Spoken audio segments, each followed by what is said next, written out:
Adventures in the Supernatural.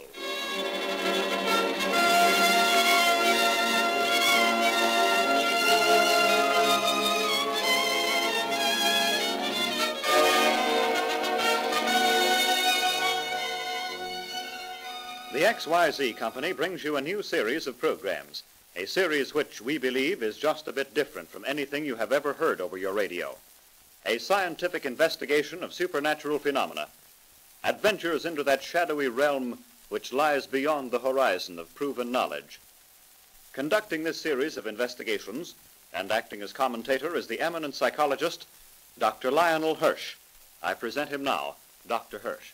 Ladies and gentlemen, may I begin by explaining the position of the sponsor and my own position as regards this series of broadcasts. We are not out to prove or disprove anything. Our attitude is simply one of scientific inquiry. To the question, are there such things as mental telepathy, spirits, premonitions? Our answer is, we do not know. However, events do occur, or are reported to have occurred, weird, mysterious happenings difficult to explain through the operation of known natural laws.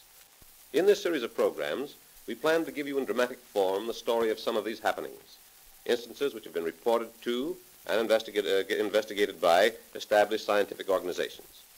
In dramatizing these actual cases for radio presentation, it is sometimes necessary to make occasional trifling changes, for example, to fit into a half-hour's broadcast events which occurred over a longer period of time. But the basic facts are presented just as they were originally reported. At the close of the dramatization, we will bring to the microphone the person or persons to whom the events occurred, and will introduce such testimony as has a bearing on the case. The final decision, however, as to whether the case is or is not an example of the supernatural will be left to you. Thank you. And so, based upon an original report, we present our first adventure in the supernatural.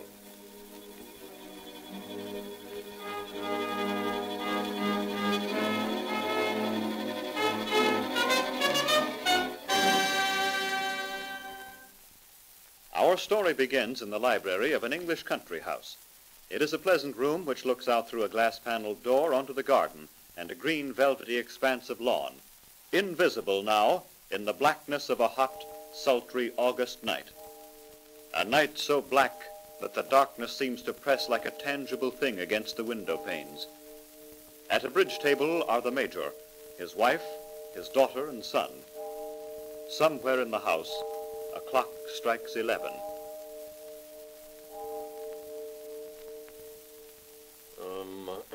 One spade. 2 hearts. Well, Mildred? Oh, is it my turn? It certainly is. I'm so sorry. Well, what's the matter? Well, nothing. I was just listening. How quiet everything is. Not even the sound of the frogs in the creek.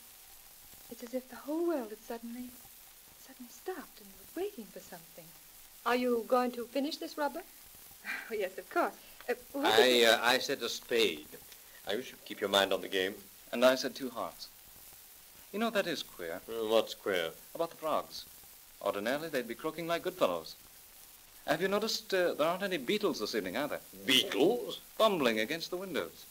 When the lights are on in here, there are usually dozens of them. No doubt the heat has killed them. I've never seen it so close and stifling. I'm sure it's been hot enough to be the death of everything. Yes, that's it. That's the feeling. The presence of death. Uh-huh. It came over me as I was returning from the tennis courts. It'd been glorious all afternoon until the sun went down. And then darkness came on so swiftly and everything was quiet and hushed. Not the drowsy quiet of evening, but a deathly stillness. It was like leaving a bright sunlit street and suddenly stepping into a darkened room where someone lay dead. Oh, don't be morbid, Mildred. That's the feeling I can't shake it off. Oh, rot. It is oppressive, Charles. We're going to have a storm, that's all. It's always this way before a storm. Now, I bid a spade and Ronnie here bid 2 hearts. 3 diamonds. I pass, as usual. Haven't had a bit of luck all evening. Well, I hope you know what you're doing, Mildred. Here's a nice run of clubs for you, too. Oh, hold on. That's Mother's trick. Oh, sorry. Oh, yes, do watch the game, Mildred. The roses in that bowl on the piano are quite wilted. You'd better tell Ellen to cut some fresh ones in the morning. She's getting careless. Why, those were fresh this afternoon. I saw Ellen picking them in the garden. They don't look it. If you ask me, the whole garden looks a bit seedy, as if everything were dying. Oh, Maddie, Where is Ellen this evening, anyway? I let her have the evening off. She has some cousins living near here. She wanted to call on them. Yes, but it's after 11 o'clock. She should be back by this time. I say, Mildred, will you please... Millie. Mildred, what's the matter? She's fainted.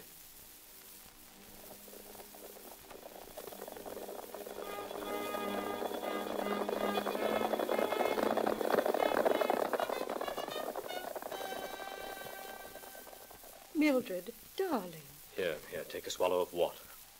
All right, Rodney. Oh, she'll be all right. Well, you feel better? A little. Awfully stupid of me. But, darling, what happened? I don't know. Everything got dark, and then I heard the sound of hoofbeats and the rumble of a carriage.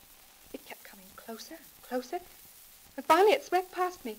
And through the carriage window, I saw a face, chalk white with staring eyes. Oh, it was horrible. There, darling. Too much tennis this afternoon in the hot sun. In India, I've seen things like this happen lots of times. Had a little touch of the sun myself once.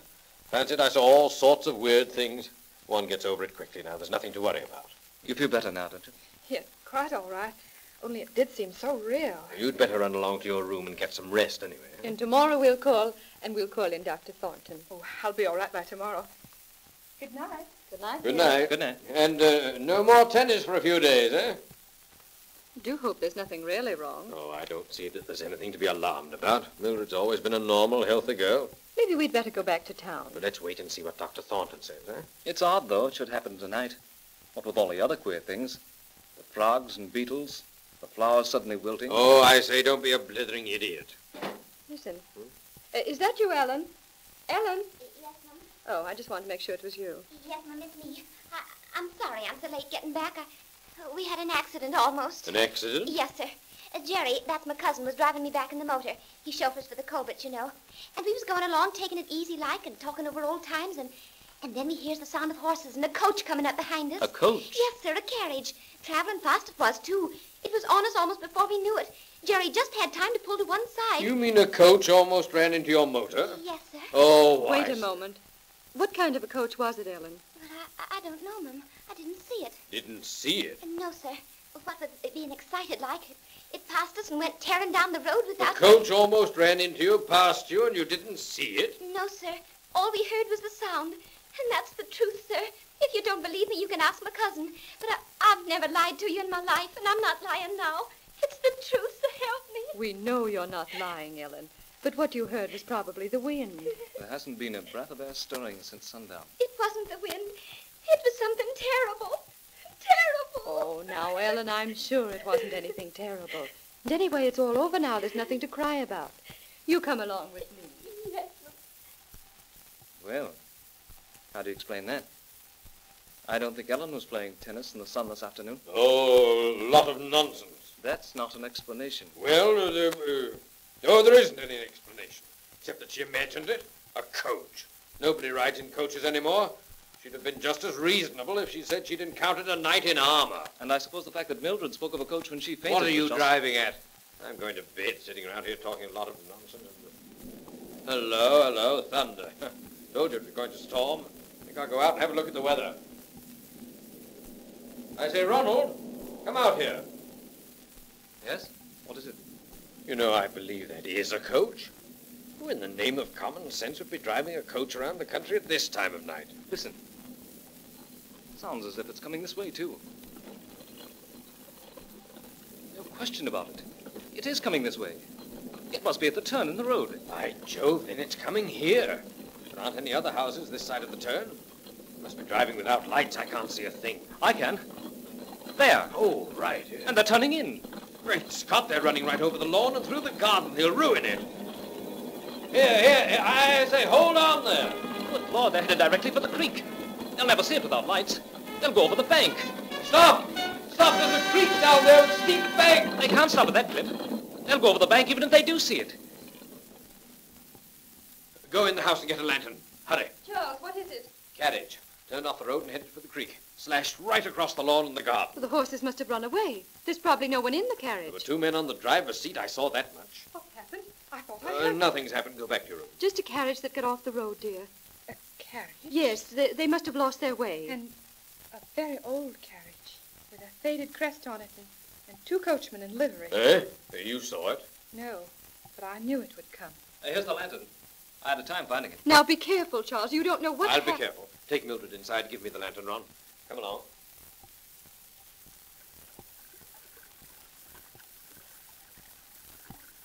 Hello? Hello there. I say hello. There doesn't seem to be anyone about.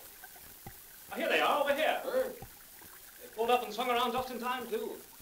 Not if it wasn't, they'd have been over the edge of the bank and into the creek. Yes, but where is the coachman? Hello? I don't see how these horses could have run that fast. They're positively skeletons. And the coach looks like something out of a museum. I wonder it didn't fall apart. I can't understand what became of the coachman. I say there. Dead. I think there's someone inside the coach. Well, wait a moment. Stay here. Anyone in there? Huh? Why don't you open the door? Oh, I beg your pardon, madam. Oh, Dad, here's the coachman. Oh, wait a moment, you fellows. What are you doing here? Ask her. Come down off that coach, I tell you. You're trespassing. We want to talk with you. I say we want to talk with you. Get up. Here, wait a moment. They won't stop. I didn't see them till they were climbing up on the coach. I don't know where they could have come from. That's not the only curious thing. There's a woman in that coach, and she was dead.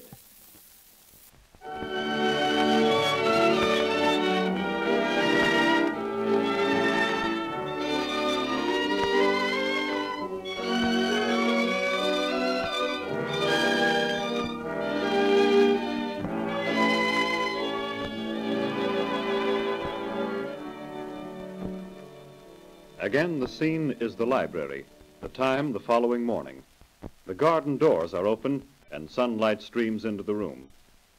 In the garden, birds sing. The Major and Dr. Thornton are standing in the doorway. Sorry to bring you out here on a wild goose chase, Doctor. I didn't imagine there was anything really the matter with Mildred. Still, you Nothing to worry about at all. Mildred's in perfect health. If everyone in the village were as healthy as she is, I'd have to give up my practice. Oh, what do you suppose made her faint? Oh, any number of things. The heat, perhaps. A little touch of indigestion.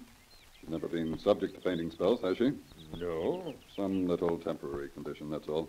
I don't know whether she mentioned it to you or not, but for a moment after she came to, she talked rather incoherently. She seemed to have the impression that she'd seen a coach. A rather queer coach. Nothing especially unusual about that. Happens lots of times. Ever see a patient come out from under an anesthetic? Same thing. Simply a dream. Only this one persisted. We had a bit of a time convincing her that she hadn't seen it. Well, the human mind's a peculiar mechanism. We don't know very much about it. I don't suppose there are any of us who can tell exactly where dreams leave off and reality begins. We all carry around a certain number of delusions. Yes, I understand there's no one quite sane. Not so sure about myself. But I wonder. Suppose a person's mind were a mechanism so finely tuned that it could record a happening long before the less sensitive minds recorded it. Mm-hmm. Or haven't you ever heard of dreams coming true? Only in romantic novels. Well, I still have 2 more calls to make. Goodbye. Goodbye, Doctor. Oh, what about golf tomorrow? Oh, yes, right.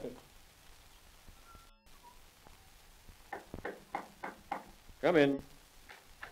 Oh, yes, Ellen? The inspector is here again, sir. Oh, yes. And I picked some fresh roses. They look much better today, sir. Yes, don't they? I'll put them here in the bowl. I think they're as pretty as we've had this summer. They are pretty. Oh, show the inspector in. Yes, sir. Oh, come in, Inspector. Sit down, won't you? Thank you. I dislike to be bothering you again, but since I talked to you last night, well, there are several little details that need clearing up. No bother at all. Now, in the first place, are you sure that woman in the carriage was dead? Sure she hadn't merely fainted? Inspector, I've served in the army for a long time. I've seen death too often not to recognize it. The woman was dead. And these 2 coachmen, what did they look like? Well, as I told you, I got only a glimpse of them. Besides, it was quite dark. Oh, yes, one thing I did notice. They wore livery. Livery? Yes. The coach had a crest on it, a coat of arms. As my son said, it looked as if it might have come out of a museum. Your son saw all this too? Yes, and so did my wife and daughter. At least they saw the coach pass the house again as it returned from the creek and swung back onto the road. You know, Major, this case has some very extraordinary aspects. My first theory was that the two coachmen were taking a body somewhere with the idea of disposing of it and got onto the wrong road. Huh? However, an investigation of the vicinity shows no deaths nor disappearances reported. And if these two men were attempting to dispose of a body, they'd scarcely want to attract attention to themselves by dressing in livery. What's more, such a coach as you describe would certainly have been noticed on the road. Thus far, we haven't discovered anyone who has seen it. It passed our maid on the road last evening. Oh, well, would you mind if I had a talk with her and get her description of it? She won't be able to give you a description. She didn't see it either. Didn't see it? If it passed her on the road, I'm afraid I don't understand, Major. I don't think any of us understand. I don't think we'll ever understand. Why, what do you mean? When I say this, Inspector, I want you to know that I'm a sane, sensible, practical sort of a person. But in a universe as complex as ours, it is conceivable that there are other worlds, other planes of existence, events which occur in time and space, not our time and space. Perhaps that coach and its strange occupants wandered momentarily from out of another world. Well, You recall last night I told you the carriage had plunged off the road, crashed through the garden, and cut across the lawn. Yes? Under those galloping hooves and careening carriage wheels, I naturally assumed the garden would be wrecked, the lawn cut to pieces. Well? This morning when I looked out, there wasn't a single hoofprint, a single rut of a carriage wheel, a single broken trellis in the garden. On the lawn, not the tiniest bit of turf had been disturbed. Inspector, there was not one sign that the carriage had ever been here.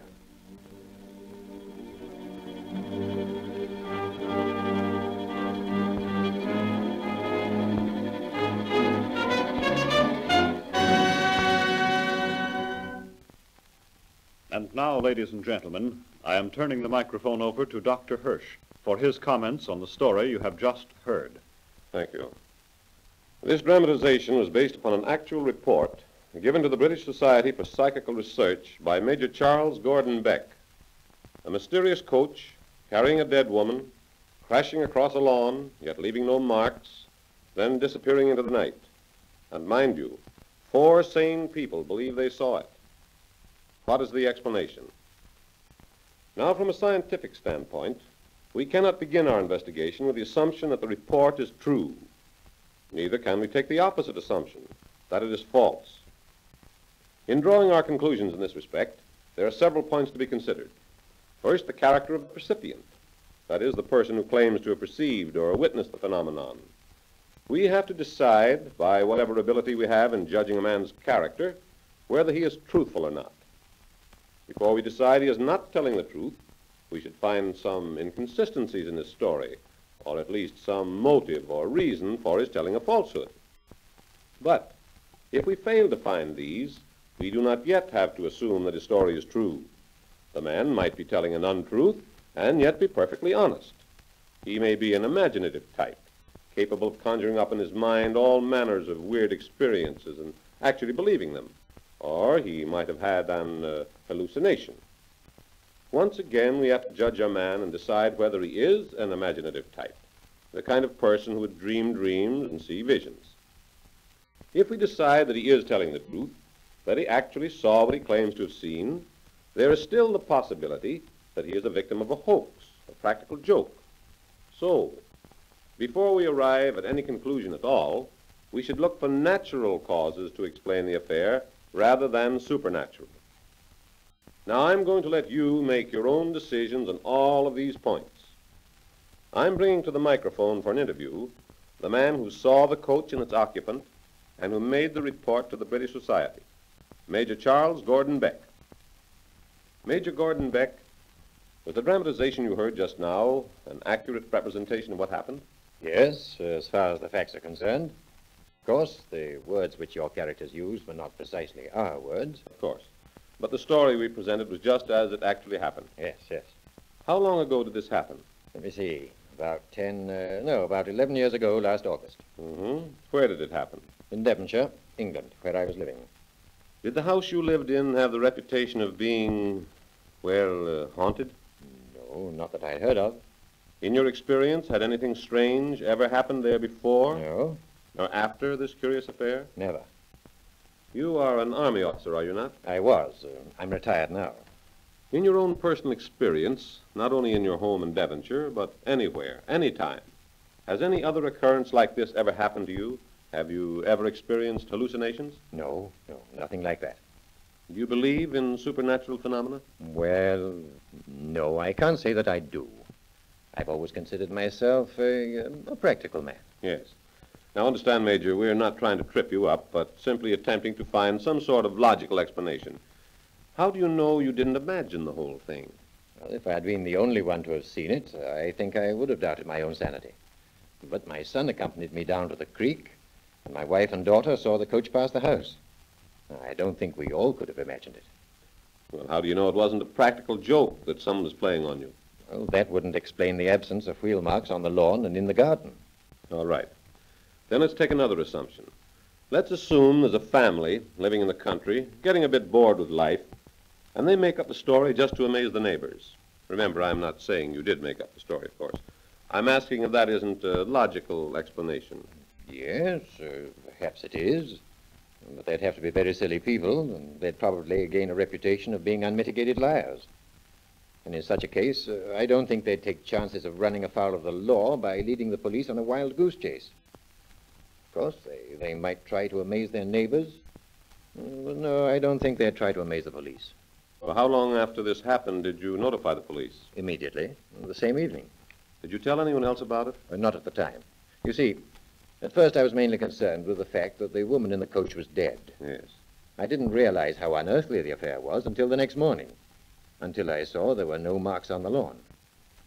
Then I decided I had better not say anything more about it. You see, people might think I'd gone out of my head. Mm-hmm. And you didn't say anything about it? No. You didn't use the affair to gain any notoriety? No. But you intimate that some time later you did mention the affair. How long afterwards and to whom? Well, I should say about 3 months afterwards. I mentioned it to some friends in London. One of them suggested that I report it to the British Society for Psychical Research. And you did? Yes. I made a report, and it's included in the proceedings of the Society. Did the British Society for Psychical Research offer any explanation? No, but they did tell me a very unusual thing. They said that at 4 different times, 4 different people in 4 different parts of the world had reported a similar occurrence. What do you mean by a similar occurrence? I mean a coach with coachmen and carrying the corpse of a woman. And this strange equipage was never apprehended, never caught, never explained? No. Have you yourself any explanation to offer? No, I haven't. I've puzzled over it for years, and so has my wife and my son and daughter. As I told you several days ago, my only reason for coming to your wireless studio here would be for the purpose of putting the story before a great many people. Perhaps there's a very simple explanation that I've overlooked, that some of them might see. Thank you, Major Gordon Beck. Thank you very much. So there you are, ladies and gentlemen. That's as far as we've been able to go. Is there an explanation for Major Gordon Beck's unusual experience? We leave that to you. And now I am returning the microphone to your announcer. Ladies and gentlemen, we are genuinely interested in studying so-called supernatural phenomena. If anything of this nature has happened to you, we would greatly appreciate a letter about it, giving names, dates, and the facts as you remember them. If your report is adaptable to dramatization, we will reimburse you for the story. We say good night now, and allow you to draw your own conclusions concerning the story you have heard.